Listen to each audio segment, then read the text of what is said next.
Hello and welcome to our webinar today. Thank you again for joining us. Very happy to have with us today Darren Draper as our guest speaker. It's spring baseball season. We're all excited about going back to the ballpark. Looking forward to having baseball and engineering tied together, which is one of my favorite topics, favorite combos. Darren's going to talk to us about the special considerations that go into stadium commissioning, including the need for early start and early turnover, how the integrated project team works, and how cloud-based commissioning software plays into those requirements. And part of this discussion is a really interesting case study for automated testing and some work that the Epsten Group has been working on and planning to use on other stadium ballpark facilities. So we're looking forward to hearing a lot more about that. But before we do so, I'd like to introduce Jacob Terry, Director of Product Development at CxEnergy. And Jacob's going to take us through a couple of key points that are related to Darren's presentation. Jacob? Thanks, David. I'm just going to take a couple of minutes up front just to talk about one particular aspect of CxEnergy, and that is the audit trail or full history tracking of all data changes the software does automatically in the system. And I just want to show a couple of ways that plays out. So first of all, what does this mean? It means that anytime any data is created, modified, or deleted, the system logs that action, who did it, when they did it, and the state before and after that change was made. So for example, here I'm looking at a particular construction issue. And if I were to make some changes to this, for example, if I were to change the status of this to closed, if I were to go in and edit this text, and maybe I just add a period here at the end and hit save. Not only are those changes taking effect as I do them, of course, but I'm actually seeing a full log of that if I open up this history area. And basically every single object that you might track in CxEnergy, issues, checklist, test, equipment, etc., has this history sub area that you can open up and see the full audit trail of all modifications, from creation on that happened to that particular item. Now, there's a couple of ways that this is useful. Obviously, it can be helpful just to be able to look at the history of an item to kind of see, who did what, why is it this status, when was it set, etc. But there are a couple of other areas where we expose this activity information. So the first of all is that there's an overall project activity area. And so you can go in and look at all of the edits that have been made to the project, who made them. And at this level, we actually summarize this, right? So if someone goes through and answers, 200 lines of a checklist, we don't want to have every single one of those show up as independent line items on this view. So we consolidate and aggregate and condense those. So for example, you can see down here that back on March 20th, I answered 6 checklist lines. Now I can open that up and see exactly what happened, right? That line by line, the changes that were made, I moved it from no to yes, yes to no, et cetera. But there's this aggregate summary level, and you can actually filter this in lots of different ways. So for example, just looking at comments that were made or assignments that happened, et cetera. Another place that you can use this information and see what has been going on in the project is on a person by person basis within the context of the project. You can see that their activity. So Kelly Wilder, who generally isn't interacting with the software too often. She's in our design and marketing group, but she has a while back in 2019, she did a few things in this particular project, and I can open up this activity and see again, first at a sort of a summary level, those actions, and then could actually expand these out to see more detail about any one of those particular actions or group of actions that were taken. This also can be reported on through PDF reports that you generate. Right? So if we go back to our issue, for example, when I go to generate the PDF report, and we have excellent reporting throughout CxEnergy for those that maybe haven't used the software before, basically any page that you're on has a PDF version of it that you can generate. And there are different options about what should actually be included in that PDF report. And one of the options is the history. So if you would like to actually have not just presented here on the web page, in the context of the browser, but actually as part of a report that you're sending out to someone or that you're handing over as the deliverable, these historical actions that happened, you can include those. So I can just check that PDF box, generate a PDF of just this one issue. And of course, I might generate a PDF of many, many issues instead, but you can see the full history, just like we saw on the web, is included in the output if you choose to include it. We keep this history information forever. And in fact, one of the features of CxAlloy that's worth noting is that all the information, all project data is maintained by the system forever unless you explicitly ask for us to delete it. Of course, we adhere to the various data privacy laws and data ownership laws, and your data is your data. So if you do want us to permanently delete a project, of course we do that. But our default approach is to keep this data, all the projects in existence that you've created, to keep that there, keep the full data of those projects and the full audit trail history of those projects and all the data that was created and modified and worked with within it, and to keep that for the life of the system, right? And in fact, in order to demonstrate this, I actually went back to one of the very first projects that was ever created in this version of CxAlloy. This version came out initially in version 2012, and we've been iterating and improving and changing it, evolving it since then. But this project that I'm looking at, Woodland Infrastructure Upgrade, it's one of the very first projects ever created. I can still go in, see all the data within it, and I actually can see the full history of this. And so if I come down here, and this is one of the very first checklists that was ever created by the system, I can open up the history, and I made some edits just this morning. You can see those right here at the top. But if I continue to scroll down, I can see all the action that's happened over the years to this. And I can see that actually way back in September 10th of 2012, this checklist was created. Then shortly thereafter, back in 2012, a variety of modifications were made and issues were added to it and lines were answered and so forth, all the way up to the current day and the actions that were taken just this morning. Of course, all this information can be included in the PDF printout. One more thing I would just want to note about checklist and test history tracking is that literally every single element of a project, we track the history, including all the way down to individual lines. And so when a line is marked with a yes, a no, or an NA, or a note is left, or an attribute value is recorded, we actually record that as well. So for example, I can open up any one of these lines and I can see for a given answer, who marked that answer. I can see that Alicia marked this answer in 2014. I most recently updated this note earlier this morning, but I can actually see by clicking this little history, the full history of every change that's happened to this line. So those top line summaries just show me, as of the most recent note, as of the current answer of the current note, who's responsible for it. But I can actually see if the note previously was different or if the answer was different, what those were by clicking this history and being able to see this full history. So this is, back in 2014, it was created and answer was marked yes. And then 2019, there was an edit to the note that was made. And then just this morning, I edited the note again. And this information can also be included on a line-by-line basis in the output, and particularly the answer by and note by values are part of what can be included when you generate checklists or test PDFs.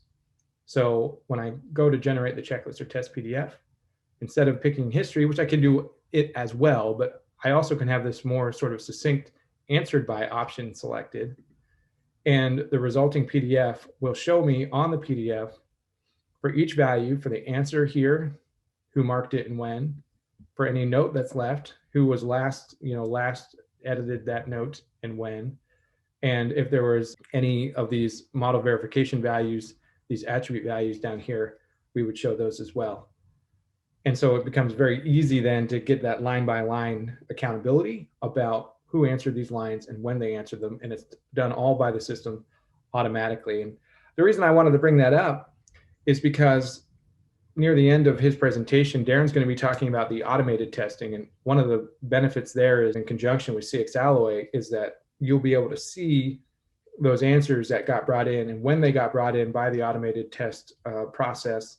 And if you have a dedicated user set up to record those automated test values, you can see that those were generated from the automated test by using that dedicated user. And we think there's more possibility in the future for how we can integrate and work with the automated testing side. And I think it's going to play very nicely with the default approach of CxAlloy to track all of this history just automatically and have this full audit trail.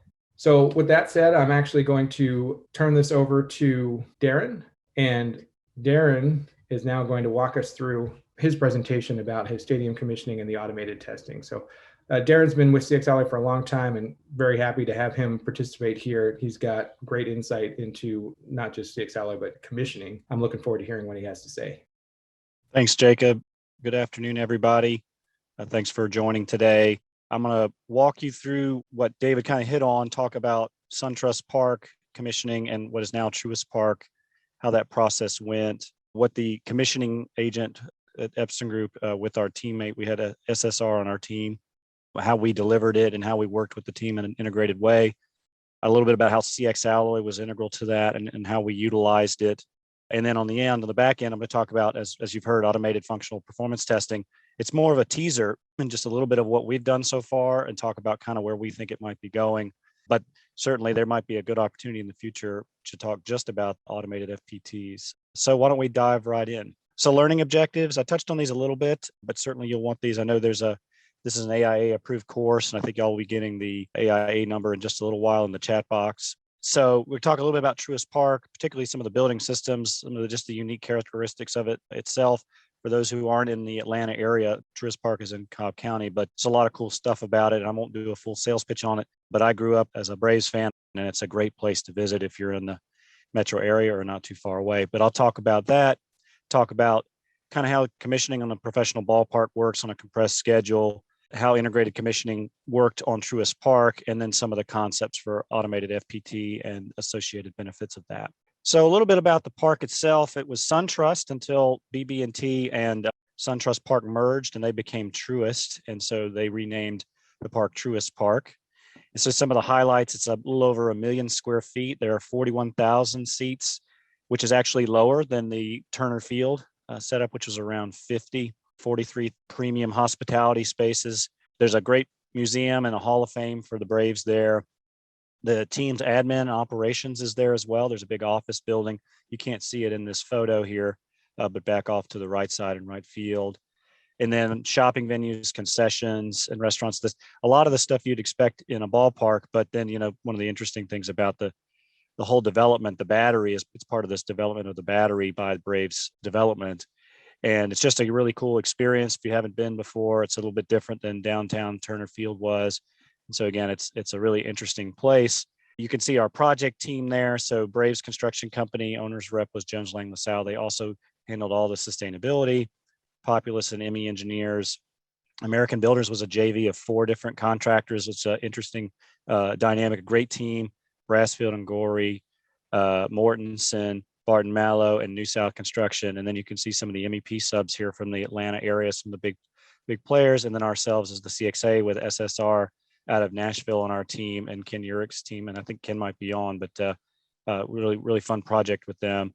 And a couple things you see up in the upper right corner, the announcement back at that time, there was a lot of hubbub about the Falcons making a change and what it was going to look like. And the Braves was kind of surprising to most people. It came out a little bit out of nowhere. And that's only really relevant for how fast things had to then move from there for them to make that move when they announced it in late 2013 that they were going to have the home opener in spring of 2017. So let me talk a little bit more about some of the other pieces. So some other unique features I mentioned, it's a big mixed use development. You can see in that picture on the top there, a little bit more of it, of that battery development and all the things are around there. I was actually selected as ballpark of the decade by Ballpark Digest a few years ago. It's one of the largest, at the time anyway, largest canopy in baseball. I don't think that has been surpassed, but you see it there on top. It's very cool, especially when it's lit from underside. I'll show you some pictures of that in a little bit. They have a huge Wi-Fi infrastructure that I personally used several times, and I've never struggled. It also achieved LEED Silver certification. One of the ways that was done was low flow water fixtures. You can imagine a ballpark as a heavy water user, and so a 40% water use reduction is a really impressive mark. I know the whole project team is proud of, and a litany of other sustainability activities. And then something just unique to me, because I can never help myself about it, is a family tradition. So the bottom, or the kind of the right side there, is my first baseball game at Atlanta Fulton County Stadium that my grandfather and grandmother took me to. I think I was 5 or 6. My grandfather was big on writing poems that were basically terrible, but rhymed. And so you can't really read it there. But I remember that experience pretty vividly. And actually, it's been, just a tradition in my family. So We went to a bunch of games at the TED, Turner Field, as it was used to be called. And then that picture in the kind of the middle left is of myself and my son on the first game ever played, the exhibition against the Yankees. We unknowingly had our picture taken and put on the cover of the Atlanta magazine, one of the local magazines in town. And then kind of bottom middle there is my son and middle daughter. They got to run the bases a couple of years ago. And so we actually go quite a bit still today, even though it's limited capacity at the moment. And so it's just a lot of fun. It's a great place to visit. So when we were selected to do the commissioning, it was a really important thing to me. I was extremely proud of it, very proud of our team. And certainly by no ways was it just myself. We had a really strong commissioning team with both my internal team at Epsten and our partner at SSR to really deliver our piece of the project. So let's talk about the systems on the next slide. So what are some of the highlights, that are relevant to owners, commissioning providers, and others in the industry? So really the big thing is the chiller plant in the building. Obviously we're in Atlanta. It's very hot in the summertime. And, we get these 1 o'clock games, 4 o'clock games in July, obviously need a lot of cooling. So the design team selected a variable primary chill water system at around 2,600 tons in total. Fair amount of complexity to it to get everything to work together. I'll talk a little bit more about that later, but that's really kind of the heart of the HVAC system, as you could gather. So reliability there important. There's VAV, variable volume air handlers throughout the facility, and particularly in office spaces, energy recovery systems as required for ventilation. We have 4-pipe fan coil units in a large portion of the facility, particularly in suites, dedicated outside air units for dehumidification purposes and ventilation in locker rooms. If you've ever been there, you'll also see a lot of the high volume, low speed fans in the concourse areas, which actually make it quite comfortable in the shaded areas, even on hot days. The primary power service coming in with 2 emergency standby diesel generators on kind of either end of the building with their own day tanks. Building this in 2015 through 2017, really 2016. LED sports lighting was still a relatively new thing. It wasn't everywhere. We still had traditional sports lighting in a lot of places, but the Suntrust Park really went after it with LED lighting throughout the complex for the entertainment, for the sports lighting. And then lighting controls by this time is starting to get more complicated due to energy codes. So there's a fair amount of lighting controls throughout the complex. And then natural gas domestic water heating system centralized and a bunch of decentralized point of use heaters, as you can imagine. The cool thing about that domestic water heating had a preheating by the condenser water system, which is really cool.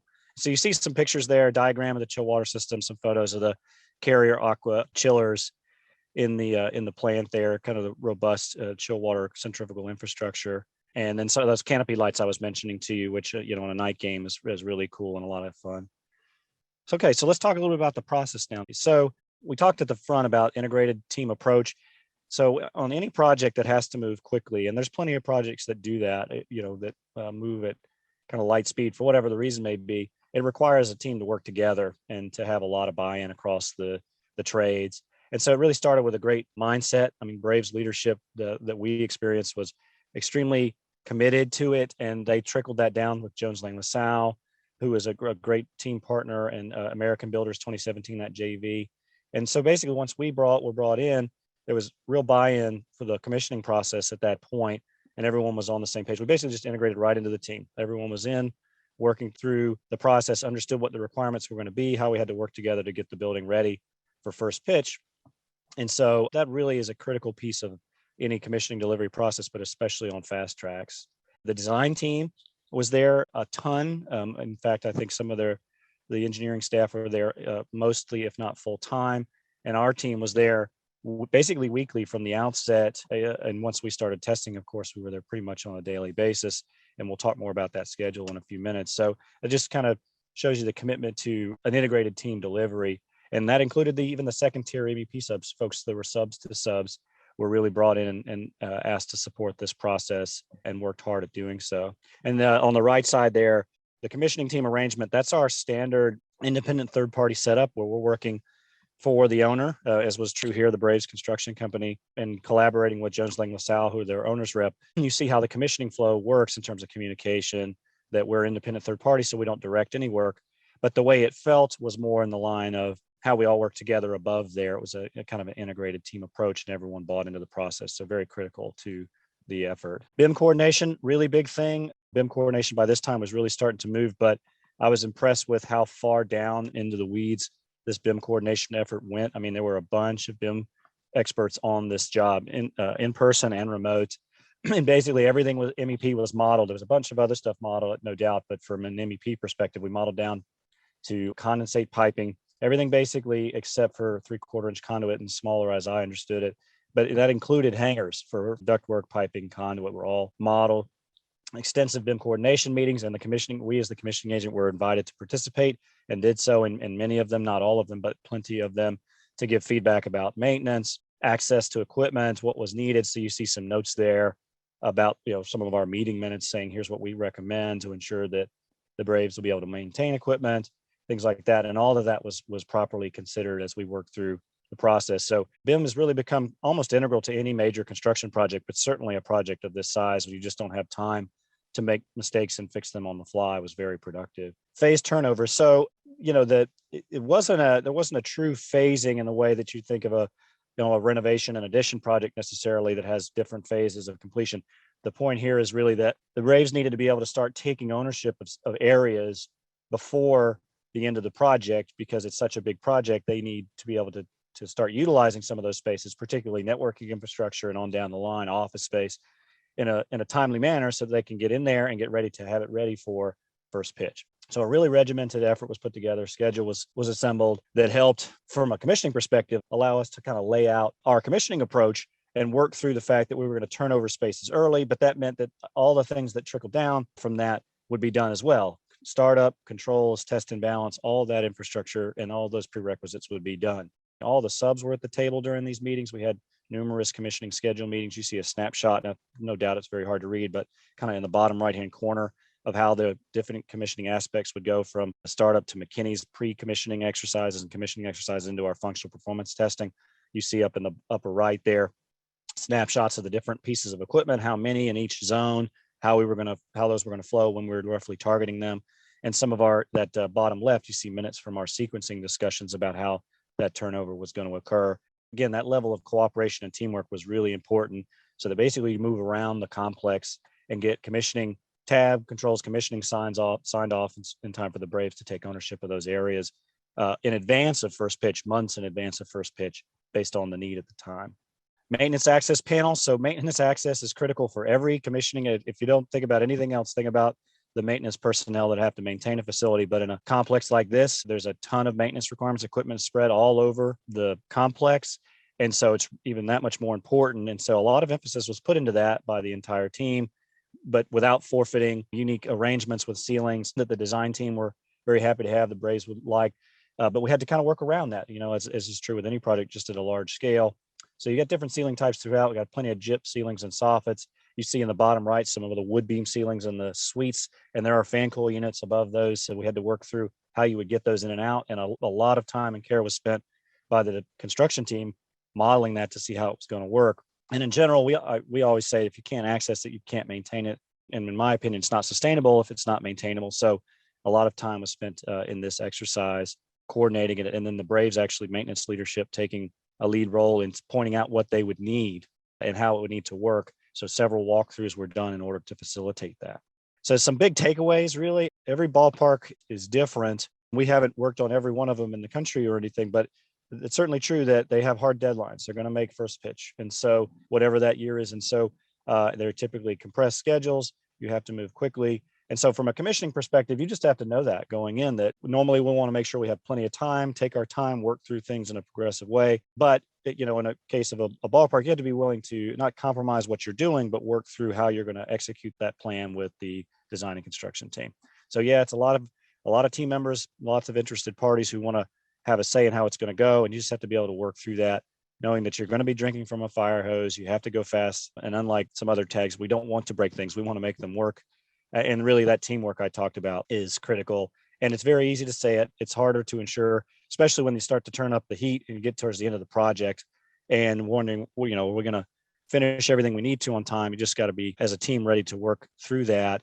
And any one weak link, somebody who's not on board could make that fall flat. We fortunately didn't have any of the problems like that on Brave Stadium. There's also, of course, at the ballparks, there's a ton of MEP equipment. There's a boatload of HVAC equipment. You see in the bottom right there. So Jake was spending some time on checklists and whatnot. Well, You see the other assets, we've got 1,000 pieces of equipment just in the commissioning process, not to mention all of the other items that are outside of MEP. We had 676 tests. Those had 442,284 test lines in them. So yeah, big project, lots of equipment to maintain, test, and operate. Another thing is really emphasis on clarity and simplicity of sequences. That's probably a good takeaway in general, so that maintenance personnel know how to operate equipment. That goes hand in hand with training, but you need to really tailor the building systems in a ballpark, especially if you've got tons of equipment in them, towards as simple as possible, and practical as possible. And another thing is, of course, the need for resilience. We talked about on this project, criticality of avoiding what happened in the New Orleans Super Bowl maybe over a decade ago now. That was a topic on making sure we had proper infrastructure, redundancy, spare capacity, maintainability, which to me is integral to resiliency, is that it can be maintained. In the event, things go wrong, the building and systems will operate and everyone will be safe. And certainly that was important in the stadium. So I mentioned emphasis on clarity in sequences. So I threw up a little example over here on the right. I ran out of room on the other slide. So some of our design review comments, which in this case we put in CxAlloy. And in a couple cases, there are two good examples where we had a little bit of a lack of clarity that we worked through with the design team, and a little bit of what we thought was overkill with outside air control that we worked through. And a lot of time and effort was spent between the commissioning, ourselves as commissioning agent, the engineer of record, maintenance personnel, and particularly automated logic, in this case, the controls vendor, on how we were going to execute and tweak sequences, really tweak logic to get the sequences to align with what was going to make the most sense for the project team and for maintenance personnel to operate them in the long term. The other thing really important to think about, especially when I talked about the phase turnover, is the aspect of initial chiller plant loading when we're turning over a few spaces that are on the central plant, but not a lot. So there's a very low load condition. And so we actually had conversations in the project about whether the chiller selections we had were too much for that very initial first day, which would not be a surprise, but would be appropriate for full peak condition. And so there was discussions about temporary cooling, and it actually turns out the chillers we had a very solid turn down capability. We had enough capacity, demand, I should say, loaded on in the first few weeks of startup that were able to push us through that. But it was something that needs to be considered in any ballpark project where you have to phase in turnover like that. And then one that people love to hear about, I think, or maybe it's just me as a bit of a nerd, is the super flush test for ballparks. We do this in arenas as well. And it's, we can't take much credit really in this case, because those happen almost regardless of the commissioning agent. So in this case, you see a little snapshot there. ME engineers put together a super flush test procedure that a bunch of folks from the project team attended and executed. And at its basic, we go flush toilets all at the same time, pretty much. And so, which is basically what happens at baseball games, football games, where people leave between innings, they use the restroom, and you need to basically know that your plumbing infrastructure is going to be able to support that, no problem. By this point, you have to have a high level of confidence that it'll go well, and certainly in this case it did. But it's kind of a fun thing to get folks together and have that interaction before the end of the project. A few other things, functional testing, of course, the end game for commissioning agents. In this case, you really have to have advanced collaboration. So we talked about compressed schedule. You don't have a lot of time to lose. You don't have a lot of room for retesting due to failures at the end of the project. So advanced collaboration is really important. One of the ways you do that is virtual simulation. You basically get with the controls vendor and you run through sequences, if you can, and possibly graphics in a virtual setting. You could use hardware as well. It depends on what you're comfortable with as the commissioning agent, what the owner is willing to pay for. I've personally found that to work in many settings, but especially in compressed schedules, to shift forward testing that would otherwise occur in the field that is relatively simple and doesn't need to wait, especially when you're crunched against the back end of the schedule and you don't really have time for even small things to go wrong that could slow down the process. Meetings to go through the sequences in detail and our test scripts was really important. And we talk about that quite a bit for most projects, but in a fast track ballpark project was really critical to make sure there were not any lingering questions about how the sequence was to be implemented. So you see some discussions there about that in the bottom left. Avoiding testing false starts. So think about fire alarms going off when you're in the middle of test and balance, or a functional testing that shuts down HVAC. You can't afford that when you're running out of time. So that just takes a lot of coordination, scheduling around those activities, making sure they're being done in advance. And then lastly, really setting up trends in advance. You don't want to be sitting there ready to test equipment and asking the controls contractor to start setting up 30 or 40 trend lines. So getting that list in place early, having it ready, and that way you can use it for both functional testing and long-term trending as necessary. Okay, so that is how the commissioning process went in a pretty quick run through for Suntrust Park, now Truist Park. And I want to leave a little time then for automated functional testing and a glimpse of it. And the reason this is pretty interesting is because when we commissioned Truist Park, it was mostly 2016. There wasn't really a thing at that time of automated functional testing, and it's still a relatively new thing. There probably were ways you could do it, but it was, I would say certainly even now is still a pretty novel idea, but would have been very helpful at Suntrust Park because we had a boatload of terminal units. I think in the neighborhood of 200 terminal units, a ton of fan coil units, and those are the kind of the ideal location, ideal equipment types for this application. So the way I like to think about automated functional testing is a bit of a new tool in the commissioning agent's toolbox. You've got Vistala handhelds, whatever you may have. You got flow hoods, things you can use to validate equipment functionality that are tools that you carry around with you. This is in a little bit different way, the same kind of thing. It's an extension of your own capabilities. I mentioned it's ideal for the number of equipment that's extensive, that's like equipment, such as terminal units. You could think of SWAD units, fan coil units, things that are repetitive extensively. And the reason that's a good application is because with that scale, you can make it cost effective to scale up in terms of how much sampling you do. So if you've got a building with 200 terminal units, you're typically, as a commissioning agent, asked to sample that or are going to recommend sampling at 10%, maybe 20%, depending on what your owner wants, maybe even a little more. But generally speaking, it's because that equipment is the same program over and over and over. So the same pitfalls you might find are generally going to apply throughout. So it's a statistical sampling approach, which is generally accepted in the industry. But with automated testing, you could actually extend that, because we don't catch everything if you don't test everything, even if it's minor things. And automated testing for some of those pieces of equipment may find those things that could be missed simply because we didn't test them and it wasn't financially viable to do so. So what are we doing? We're keeping the costs down for commissioning because we are not physically going out with the controls contractor and turning the knobs and pushing the buttons and overriding the program for every single piece of equipment. So we're not adding a bunch of costs for that same process, but we can add sampling percentage. And what that does is, I think most commissioning agents' preference is to troubleshoot, figure out things that are going wrong, look at the trends, watch equipment operate and see what's going wrong with it. And so this allows you to shift the time out of simply going down the test script for all these pieces of equipment and allowing basically the automated process to do that for you. And then you just analyze the data, the test results, and then go to troubleshooting that most of us inevitably do, even if we didn't plan for it, to try to get to problem solving and get things fixed.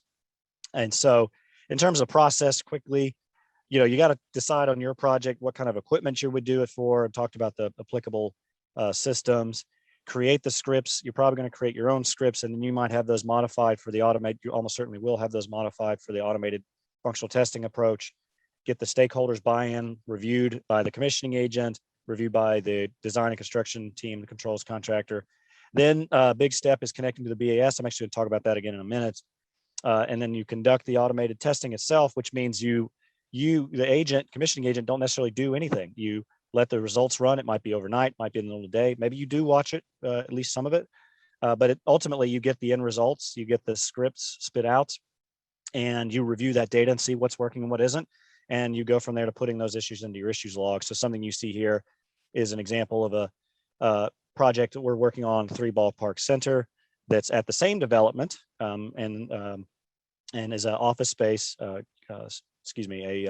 core and shell project with terminal units and SWAD units. So you see one that was not functional, a terminal unit wasn't working properly, and one that was working. So basically you could see pass fail type criteria right there, and then make a decision on what's wrong. Tell people what to go do about it, put it in your issues log, and track it through a resolution. Advantages. So tests can be run, they can be rerun and then rerun again if you want to, and that's much easier to say than it is to retest with personnel, because that does carry costs, either in direct costs to the commissioning agent in not getting extra fees, or to the owner for paying you extra to go back, or to the contractor for paying you extra to go back. That's not always a given with automated testing. In theory, you could rerun it once it's fixed, and it doesn't necessarily cost anything to the client. You can calibrate the tests based on real world conditions. So an example we had was ASHRAE headquarters. We recently did this with, which is a different system type, was radiant ceiling panels, and it doesn't respond in the same way as an overhead throw VAV system does. And so it takes longer to, quote unquote, prove out that cooling worked properly. It's a longer response time.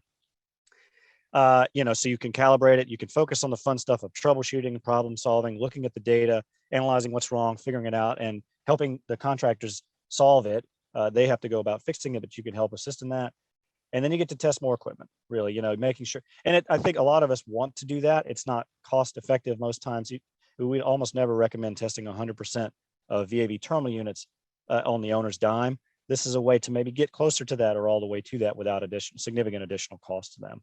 So opportunities, onboarding is not always plug and play. Think about monitoring-based commissioning for some of you that do that. I will say that I found so far the automated functional testing to be an easier onboard than monitoring-based commissioning, but it still has its unique things to work through. Every project is different. The controls are different. The controls vendors have different expectations. So you have to work through that and really collaborate with them. You also, of course, have to get the owner's buy-in, though often you are behind their network if it's even in place. So you're often working off of a Wi-Fi network, so it's not technically on their infrastructure. And then a fair amount of legwork has to be done with regards to prerequisites for BAS connection for point naming, point exposure, temporary override removal that we want for regular commissioning anyway, and obviously all systems in auto, so that things are actually ready as if it were you were going out there with pen and paper or with CxAlloy to see that things are working and run through the script.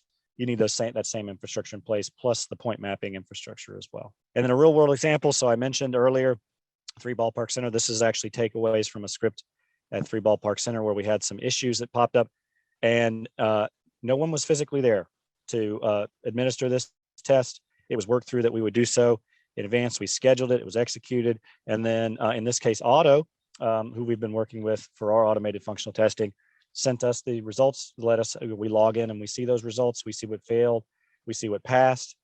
We get a summary of that for all the equipment we tested. And then we decide how, at this point, you're curating it as the commissioning agent. What are you doing with this data and these results, passing it on in some way? In some cases, you may say the failure is really minimal. It's not actually a failure of the test per se, maybe just a line item that needs to be revisited. Maybe you need to calibrate for real world expectations, or maybe there's a problem that needs to be actually looked at. And so again, you get to do that analysis, the stuff that's a little more fun as a commissioning agent. And then lastly, integration. So in this case, we've been working with Auto, and I know Auto's been working with CxAlloy about integration. And so basically you have your test scripts that we produce, in our case in CxAlloy. We can export those into Excel. Auto can recreate their own in Excel. And then because of how CxAlloy works, we can import those, including the results. You see kind of how that happened here. Again, it's as a SWUD unit at 3 Ballpark Center that we were working through, and see how that happens. You auto populate that import. Again, you have to work through it, get it to the place where you like it. Everyone likes to see test results and test scripts a little different, so you have to work through that. But it's been very handy to us as we work through this process of trying out automated functional performance testing, and been an exciting time so far. So, and that's it. Right. So hopefully, we've got about 15 minutes left for questions. And so I'll stop now and open it up to questions. Thanks, Darren. Thanks so much. That was excellent, very insightful. And I think most of the questions we got, you answered. So you're right on point for sure. One was about the platform that was used. So you answered that. That was Auto. So Jacob, there's a question for you here actually to start off with about the time and date stamp in the history. Is that when when it was recorded, when the item was recorded, or is that when the sync happens if you happen to be offline when you do that? Yeah, it's a good question. So the date stamp that we show for that activity in the system is when it was received onto the server, right, onto the web application. And there's a couple of reasons for that, to do it that way. One is ultimately, even today with always on connected everything, we can't trust the device time because it may be inaccurate, right? So the time on the device may be wrong. And the information that we show on the web needs to reflect the actual. And in fact, we use this history for more than just showing it to you all. We actually use it for syncing and for other purposes. So we need to have that canonical time there to make sure it's truly accurate. And so only the centralized data of the behind the application can provide that standard guaranteed sort of timestamp. The other reason is sort of more of a practical one, or based on the us humans working on it, is no one else sees it until it syncs up. So the fact that and I'm not saying it's irrelevant, right? When it was answered on the device is not meaningless, but no one else sees those answers until that sync happens and it's presented on the server and available for anyone else to view it, right? Only the person that has it on the device, as long as they're offline, knows that it even got answered. And so we also think for that reason as well, it's meaningful to have it be the time it was received, at the application level on the web, because that's the time that anyone else even knows it happened, right? And prior to that, maybe it, was there on the device, but again, no one knows until we see it actually there on the web for everyone else to be able to access as well. So yeah, it is the server time, and that's a couple of the reasons why. Great, thanks. Great. So Darren, there's a couple of questions here that I believe are related about the automated test scripts and who writes those. Is there what's the business side of working with contractors to write those test scripts and best practice there? I know it's early days still for you guys implementing these, but have you learned anything there that you can share? Yeah, sure. I mean, so what we've done so far is we have written our own functional test scripts for these pieces of equipment. And again, for like equipment, that's typically a template for that piece type. So think of a VAV terminal unit with a hot water reheat, for example. We write that script. In our case, we provide that to Auto, and they take that and manipulate it to kind of fit into the automated process, and they send that to us for QC. And then that's generally what we go with. Now, we work through that with the controls contractor as well, but most of our work with the controls contractor is about the setup and getting ready and making the connection. Because for much of this equipment, they're we're not doing anything like hardwired safety shutdowns and things like that. That's still a manual process, something that certainly would come up if anybody was concerned. But that's kind of the process. We write our script, give it to, in this case, Auto, let them make adjustments, and then what they run with is what we approve that came back from them. And then, like I said, you can calibrate in real time durations and things like that as needed. Yeah, so I think the follow-up fits right in with your line of thinking there, which is what's involved in confirmation validation of the actual automated test. It sounds like what you're saying is that Auto takes care of that for you. Is that well, so we run the test. It's an automated script, and then we get the results back. Let's just say it's a VAV terminal unit test again, and it runs for 4 hours to get through all the modes: unoccupied, occupied, heating, cooling. At the end of the day, they've probably run through a floor or 2 or 3, depending on the scope and scale. And then we get that data from Auto, those results, we see the pass fails, and then we, from there, curate what's a deficiency and what's not. Even again, a fail may not be a true deficiency, or certainly may not be a cause for failing the entire script, but it could be. So you saw one with no airflow, that's certainly a failure of the test. And so that's kind of how we have to do it. And so instead of your technician sitting there and running through it for every piece, the Auto does it for you, and then the analysis begins, and that's really where the hours kick in. Great, thanks. Wow, so apparently the discussion has spurred a lot of questions. So we're going to take a couple more here, but just to let everybody know, go ahead and put your questions in. If we are going to have a hard stop at the top of the hour, But what we usually do is take the remaining questions and answer those in a blog format and send it out to all you folks. Hey, So, David, I did. yep. There is one I see in the Q&A that I want to make sure I answer directly because I don't think I stated it. Go ahead. Yeah, there's one about does the in this case auto, does it actually override points in the BAS? And the short answer to that is yes. So we change set points. If we were doing standard personnel commissioning, someone sitting there with a controls contractor or doing it themselves in theory, changing a set point physically, auto does that. It writes to those points in the BAS, which is why that setup on the front end is so important. Naming convention, having all that stuff set up so that in an automated fashion, we can do that automatically without someone sitting there pushing those buttons. So it's a really good question that was important to answer. Perfect. Thank you. So this one, either one of you probably can take this, but can you explain the difference between automated functional testing and ongoing monitored based commissioning? Yeah, I'll take it. In principle, there's not a real big difference necessarily. I mean, the logistics of it could be different, and certainly one is an ongoing commissioning process of a new build after, in the warranty or in potentially retro commissioning and using MBCX for that. The idea is generally the same if you're doing an automated MBCX delivery. So the main difference I found is how you go about getting that infrastructure set up. So in a new build, there is rarely a network infrastructure already in place on the owner's end. And so that is one big hurdle, especially if you do public sector clients at all.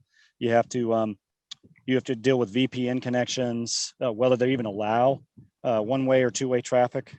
The other thing I guess I would say is that monitoring-based commissioning doesn't necessarily involve overriding points through the BAS. It certainly could, but it's not a given that you would do so. You might only do trend analysis or manual testing and observe results. I believe you implied the answer to this question, but I want to go ahead and ask you to answer it explicitly. Does using any platform, you're talking about auto, does it require that you know any kind of scripting quote language or any special skills? That's a good question. If you're asking me if I know how to write program in the background for something like this, I definitely do not. I have learned over 15 years how microblock logic works for the different vendors and lines of code for different controls contractors, but I could not write a program. Well, I don't think today I could write a program on an automated test script, though I'm sure there are folks that can do both. And I would assume a controls contractor could do both of these things as well if they wanted to use it for their own purposes for commissioning, even if a commissioning agent isn't involved. But I am not that person. I need experts for that personally. Great, thanks. Interesting question here about looking at the challenges of ballpark commissioning. What were there any challenges when it comes to reporting or data logistics side of having this phased approach? Did that have any difficulties tied to that? I don't think we did. I don't recall any. It's been a few years ago. I mean, I recall there being a large effort to ensure proper tracking of issues across really the entire project, but the commissioning and MEP punch list items were not treated one and the same, but were all considered very important. And so I don't remember if the tool we used was BIM 360 or otherwise that was used for the project site, but it was not a real big problem. Data tracking, we had a lot of assets. There was not a big effort to have integration with COBE. So COBE data was not an emphasis, at least for our part of the scope. And that can be a place, particularly on a big job, that could be really complicated. But we didn't have to integrate into that process if it existed. And what about on the testing side? Do you remember off the top of your head, like the ballpark, so to speak, number of tests that were part of the project? And did you find that the organization of the team and how you integrated things, did that reduce the retest rate? Well, there were 1,000 test scripts, a little over 1,000, and about 42,000 lines in those test scripts. So managing that was important. I'll tell you, we would not have been able to do it effectively in the old way in Word or in Excel. So, having basically having that many pieces of equipment and tests just really mandated having software in place. And we've been using CxEnergy a very long time, including before this, but I can't imagine having tried to manage that with Excel or Word. So something is important there. And the ability to execute tests together, export those results out to an issues log, it was really important to us. And that's really true on any big job, particularly ballparks. You need that efficiency to make the project really work. You don't want your commissioning agents, you don't want to be focusing on the administrative tasks. You want to focus on the nuts and bolts of systems operation. Great, thanks. Jacob, I think a good one for us to in the Q&A on is there's actually several requests about looking at FPT scripts in CxEnergy, or looking at the tests in CxEnergy. Can you is there a way we can share that in the next couple of days or next weeks? Yeah, that's no problem. In fact, I know there was one question in the chat around that, and I was commenting that I think we can include that as part of our follow-up blog post. Like you noted, There's a lot of questions that have come here at the end, and I think they deserve some more attention. And so, I think as part of that, we can include some samples or examples of how the functional tests in general work in CxEnergy, and then also, how you might structure them specifically with some input from Darren on, their experience for something like automated testing. So we will put that as part of the topics to cover in our blog post. Fantastic.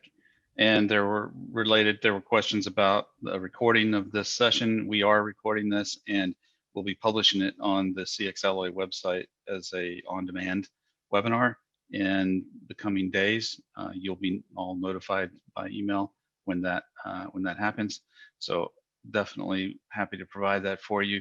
With that, I want to say thank you once again to Darren. He's, you may have picked up the fact that he's actually turned out had to be on site today, and so we really appreciate the effort that he put into this program today, and he's a pro for sure.